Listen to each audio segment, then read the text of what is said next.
दोस्तों नमस्कार। Real study education platform पर आपका फिर से स्वागत है शिक्षा मनोविज्ञान की क्लास में। आज जो हमारा टॉपिक रहेगा वो रहेगा अभिप्रेरणा। अभिप्रेरणा मतलब मोटिवेशन का पार्ट फर्स्ट है दोस्तों। और जो ये शिक्षा मनोविज्ञान की जो क्लास है, टेस्ट सीरीज़ है, वो आज की है, वो 18 नंबर की टेस्ट सीरीज़ है। अब से पहले है जो 17 नंबर की टेस्ट सीरीज़ हो चुके हैं। हम जो टेस्ट सीरीज़ कर रहे हैं वो है मनोविज्ञान की, टॉपिक वाइज कर रहे हैं। एक बाल मनोविज्ञान टॉपिक कर चुके हैं, एक जो है अभिवृद्धि एवं विकास कर चुके हैं, और एक अधिगम कर चुके हैं। और ये टॉपिक है हमारा अभिप्रेरणा। अभिप्रेरणा की पहली जो टेस्ट सीरीज़ है ये आज है दोस्तों, ठीक है। ये जो जहाँ भी आपके शिक्षा मनोविज्ञान आती है उन सभी एग्ज़ाम के लिए महत्वपूर्ण है दोस्तों, ठीक है। बात करते हैं जो पहला जो क्वेश्चन है इस टेस्ट सीरीज़ का अभिप्रेरणा का, वो कौन सा है दोस्तों। ये है क्वेश्चन नंबर 1। प्राथमिक कक्षा प्राइमरी ग्रेड के विद्यार्थियों को अभिप्रेरणा प्रदान करने हेतु उत्तम उपाय हैं। ठीक है दोस्तों, ये जो आज की जो टेस्ट सीरीज़ है उसमें टोटल हैं वो 25 क्वेश्चन है दोस्तों, ठीक है। 25 एकदम टॉप क्वेश्चन है दोस्तों। इनसे आपको देखने को मिलेगा लगभग क्वेश्चन आपको जो इन टेस्ट सीरीज से आपको मिल जाएंगे दोस्तों। लगभग 5 या 6 टेस्ट सीरीज बनेगी जो अभिप्रेरणा टॉपिक है उससे। उनमें कोई भी क्वेश्चन छूटेगा नहीं दोस्तों, ठीक है। कोई भी क्वेश्चन ऐसा नहीं होगा जो बाहर जाएगा दोस्तों। इसलिए आप इस टेस्ट सीरीज़ को अंत तक ज़रूर देखें, और इसको ज़रूर देखें, अपनी कॉपी में नोट करते जाएं। जितने आपके सही हो रहे हैं, कौन सा गलत हो रहा है, क्यों हो रहा है, आपने कौन सा उसके अंदर पढ़ा नहीं है, तो वो आप नोट करते जाएं। नई चीज़ मिले आपको वो भी आप नए पेज पर नोट कर ले दोस्तों, जिससे आपको बाद में याद रहे, ठीक है। तो पहला क्वेश्चन कौन सा ऑप्शन सही है दोस्तों। ऑप्शन ए दंड देना, बी मिठाई का प्रलोभन, सी नवाचारों का प्रयोग, और डी घर पर शिकायत करने का व्यय। तो इसके अंदर कौन सा है प्राथमिक कक्षा के विद्यार्थियों के लिए अभिप्रेरणा प्रदान है, कौन सा है दोस्तों। तो इसके अंदर सही ऑप्शन है वो है नवाचारों का प्रयोग, या नए नए तरीके से उनको पढ़ाना, ठीक है। अगर दंड देंगे तो क्या होगा, वो सीख नहीं पाएगा, यानी उसको भय रहेगा। मिठाई का प्रलोभन, ये इससे भी क्या है, उसको प्रेरणा नहीं मिल पाएगी, और घर पे शिकायत उससे भी नहीं होगा, ठीक है। नए नए जो हम प्रयोग करेंगे, नए नए जो तरीके होंगे, हमारे शिक्षण विधियाँ होगी, उनसे क्या है अभिप्रेरणा मिलेगी बालक को, और वो सीख पाएगा दोस्तों, अधिगम में सहायक होगा। नेक्स्ट क्वेश्चन, प्रेरक व्यक्ति को उस क्रिया को चुनने में सहायता देते हैं जिसे करने की उसकी इच्छा होती है। अधिगम में अभिप्रेरणा के महत्व को प्रदर्शित करने हेतु यह कथन किसका है। किसका है दोस्तों, डेफिनेशन दी हुई है यहाँ पे। क्रो एंड क्रो का, गुडविन का, कुप्पुस्वामी का, थॉमसन का, किसका है ये आपको बताना है। अगर आपने पढ़ा है तो आप बता सकते हैं आराम से। तो किसका है दोस्तों, ये है option A, crow and crow का कथन है दोस्तों। प्रेरक व्यक्ति को उस क्रिया को चुनने में सहायता देते हैं जिसे करने की उसकी इच्छा होती है, ये क्रो एंड क्रो ने कहा है।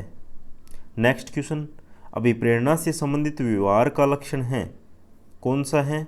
ऑप्शन ए दिवास्वपन, बी उत्सुकता, सी आलस्य, और डी कुसुमायोजन। तो इसका सही आंसर क्या होगा, तो इसका सही आंसर है वो होगा दोस्तों उत्सुकता। यानी अभिप्रेरणा बच्चे को मोटिवेशन मिलेगा, यानी किसी कार्य को करने के लिए मोटिवेशन मिलेगा, तो वो उस कार्य को करने के लिए उत्सुक होगा, ठीक है। उत्सुकता, ऑप्शन बी सही है। नेक्स्ट, किसी अरुचिकर कार्य को संपन्न कराने हेतु शिक्षक को विद्यार्थियों को किस प्रकार अभिप्रेरित करना चाहिए।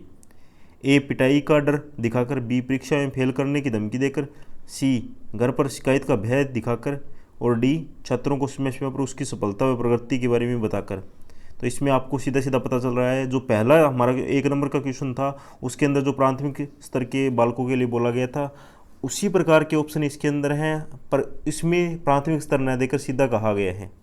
तो इसमें कौन सा होगा सही, तो आपको पता होगा इसमें ऑप्शन डी है, छात्रों को समय समय पर उनकी सफलता व प्रगति के बारे में बताएगी। यानी जैसे जैसे छात्रों को बताएंगे कि आपने ये अच्छा कार्य किया है, इतने नंबर इसमें आए हैं, और भी बढ़िया हैं, आप और अच्छा कर सकते हो। इससे क्या है, बालक प्रेरित होगा और वो अच्छा करेगा, ठीक है। नेक्स्ट, निम्न में से कृत्रिम अभिप्रेरक हैं।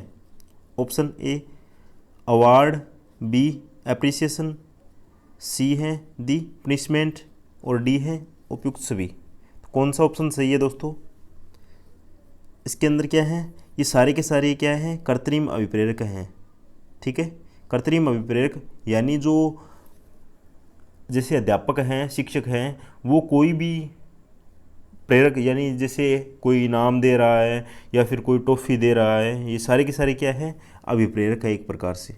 ठीक है, और प्राकृतिक अभिप्रेरक यानी जो जन्म से ही होते हैं बालक के अंदर, वो प्राकृतिक अभिप्रेरक होते हैं। ठीक है दोस्तों, नेक्स्ट, किस मनोवैज्ञानिक के अनुसार अभिप्रेरक दो प्रकार के होते हैं, यथा जन्मजात तथा अर्जित? किसके अनुसार होते हैं दोस्तों दो ही प्रकार के अभिप्रेरक, एक तो जन्मजात और एक अर्जित? तो आपने पढ़ा होगा तो बता सकते हैं आप।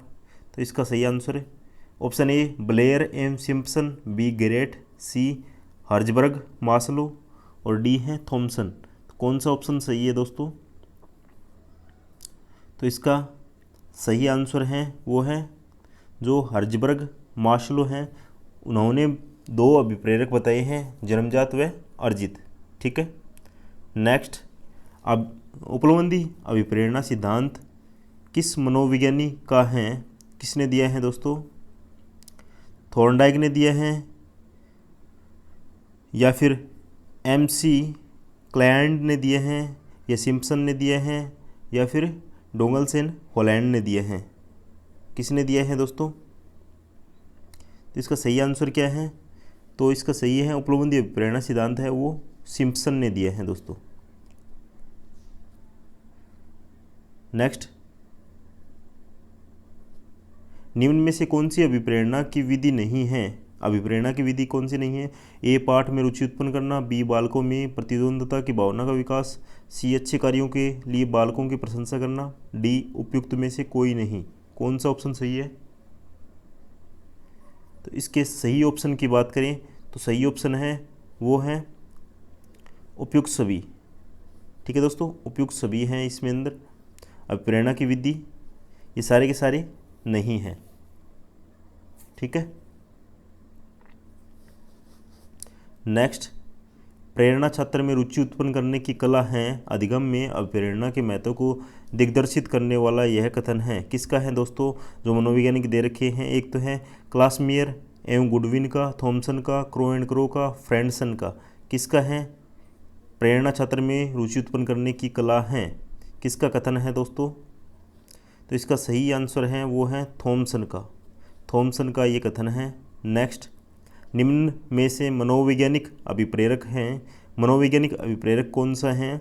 ऑप्शन ए क्रोध, भय, प्रेम, दुख, उपयुक्त सभी।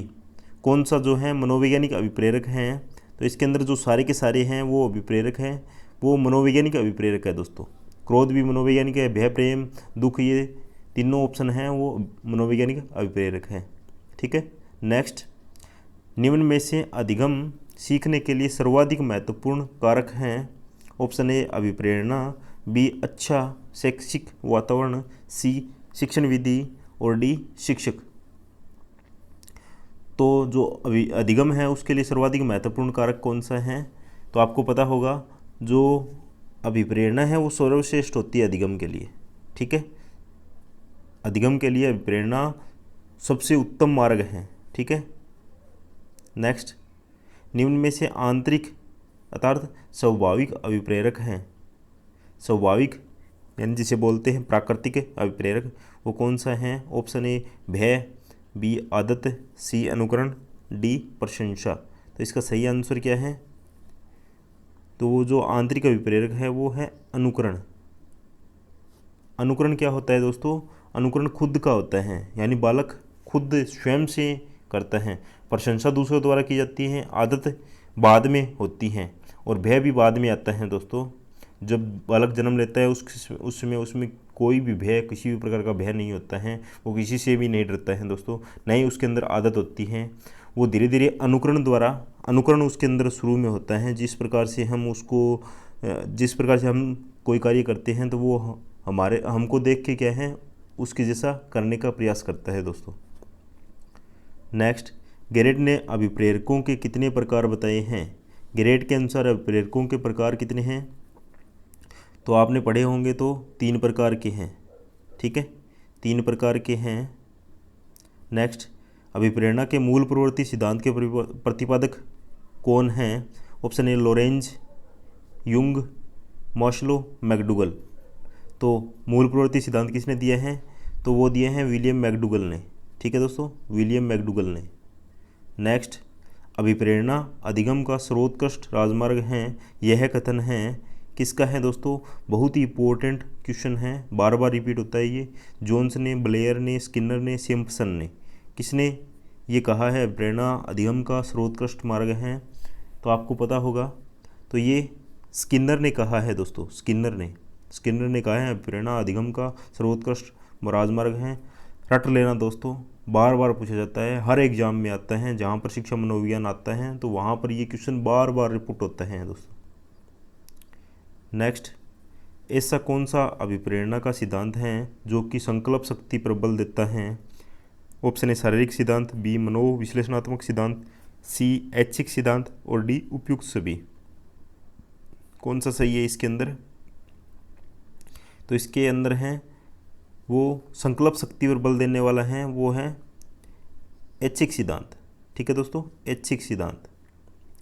नेक्स्ट, अधिगम का मुख्य चालक कहलाता है, अधिगम का मुख्य चालक तो आपको पता होगा अभिप्रेरणा कहलाता है, या पाठ्यपुस्तकें कहलाती है, या शिक्षण विधि कहलाती है, या सहपाठी कहलाती है। कौन सा ऑप्शन सही है? अधिगम का मुख्य चालक। अधिगम का मुख्य चालक की बात करें तो जहाँ पर अधिगम की बात आए, अधिगम के बारे में कुछ भी आए और अगर ऑप्शन में अभिप्रेरणा है तो लगभग आपका सही होगा वो अभिप्रेरणा होगा दोस्तों, ठीक है, अभिप्रेरणा सही है इसके अंदर। नेक्स्ट, सीखना प्रभावित होता है मन से, वृद्धि से, आत्मा से, प्रेरणा से। तो सीखना क्या होता है? अधिगम जिसे सीखना बोलते हैं, और जो प्रेरणा यानी अभिप्रेरणा। तो सीखना किससे प्रभावित होता है? जिस प्रकार से प्रेरणा मिलेगी बालक को वो सीखेगा, ठीक है, ऑप्शन डी सही है। नेक्स्ट, प्राकृतिक प्रेरक नेचुरल स्टिमुल्स हैं, ए काम, बी आदत की व्यवस्था, सी कलह और डी पुरस्कार। प्राकृतिक बोल रहा है तो प्राकृतिक क्या होता है दोस्तों? प्राकृतिक में आता है काम प्रवृत्ति है जो वो जन्मजात होती है दोस्तों, ठीक है। नेक्स्ट, स्वाभाविक प्रेरक हैं, स्वाभाविक प्रेरक कौन सा है? ऑप्शन ए दंड है, बी पुरस्कार है, सी अनुकरण है और डी प्रशंसा है। तो स्वाभाविक आपको पता होगा, बालक में स्वाभाविक है वो अनुकरण पाया जाता है, यानी बालक अनुकरण द्वारा ही सीखता है, तो अनुकरण स्वाभाविक जो प्रेरक हैं, ठीक है। नेक्स्ट, सौधारणा अभिप्रेरक हैं, सौधारणा अभिप्रेरक कौन सा है? ऑप्शन ए सामाजिक, बी ब्राह्म, सी व्यक्तिगत और डी चेतावनीपूर्ण आंतरिक धारणा। कौन सा सही है? तो इसके अंदर बात करें तो वो है ऑप्शन डी सही है, चेतावनीपूर्ण आंतरिक धारणा, ठीक है। नेक्स्ट, अभिप्रेरणा हेतु पुरस्कार किस रूप में दिए जाने चाहिए? ए मनोवैज्ञानिक के रूप में, मनोवैज्ञानिक यानी प्रशंसा प्रोत्साहन के रूप में, नगद नोटों के रूप में, खेल क्लास में जाने से मुक्त करें, इनमें से किसी भी रूप में नहीं। तो कौन सा ऑप्शन सही है? अभिप्रेरणा हेतु पुरस्कार तो वो है मनोवैज्ञानिक रूप से दी जानी चाहिए दोस्तों, मनोवैज्ञानिक प्रशंसा के रूप में, ठीक है, जैसे प्रोत्साहन है या प्रशंसा करके, ठीक है। नेक्स्ट, उत्प्रेरणा निम्नलिखित का आंतरिक भाग हैं। ऑप्शन ए योजना, बी अभिज्ञान, सी अधिगम और डी धारणा। इसके अंदर कौन सा सही है? उत्प्रेरणा निम्नलिखित का आंतरिक भाग हैं, तो किसका आंतरिक भाग है? वो है अधिगम का, ठीक है दोस्तों। नेक्स्ट, अभिप्रेरणा के कारण बढ़ती हैं, अभिप्रेरणा के कारण क्या बढ़ती हैं दोस्तों? अनुशासनहीनता बढ़ती है, उत्सुकता बढ़ती है, प्रसन्नता बढ़ती है, या फिर कुसमायोजन बढ़ती हैं। तो आपको पता होगा जब बालक को या फिर व्यक्ति को अभिप्रेरित किया जाता है, प्रेरित किया जाता है, तो उसमें किसी चीज़ को जानने की क्या है इच्छा शक्ति जागृत होती है, वो उसको जानने के लिए उत्सुक हो जाता है दोस्तों, तो उसमें उत्सुकता बढ़ती है दोस्तों, ऑप्शन बी सही। नेक्स्ट, सीखने का हृदय हार्ट ऑफ लर्निंग कहा जाता है। सीखने का हृदय यानी अधिगम का हृदय किसे कहा जाता है? स्वयं को, शैक्षिक निर्देशन को, अभिप्रेरणा को, कोई नहीं। तो सही ऑप्शन है वो है अभिप्रेरणा। अभिप्रेरणा को सीखने का हृदय कहा जाता है दोस्तों। ये थे आज के जो टॉप 25 क्वेश्चन। ठीक है दोस्तों, टॉप 25 क्वेश्चन थे जो हमारा अभिप्रेरणा टॉपिक है उसके। ठीक है दोस्तों, आशा है कि आपने सभी क्वेश्चन किए होंगे और आपका जो स्कोर है वो 22+ गया है। तो 22+ हैं तो आपकी तैयारी वास्तव में अच्छी है, आप बधाई के पात्र हैं दोस्तों। ठीक है, अगर कम है तो आपको अभी और तैयारी करने की ज़रूरत है, आपको पढ़ने की ज़रूरत है। ठीक है दोस्तों, आप अपनी पढ़ाई रेगुलर जारी रखें। ठीक है दोस्तों, मिलते हैं नई टेस्ट सीरीज के साथ। जय हिंद, जय भारत।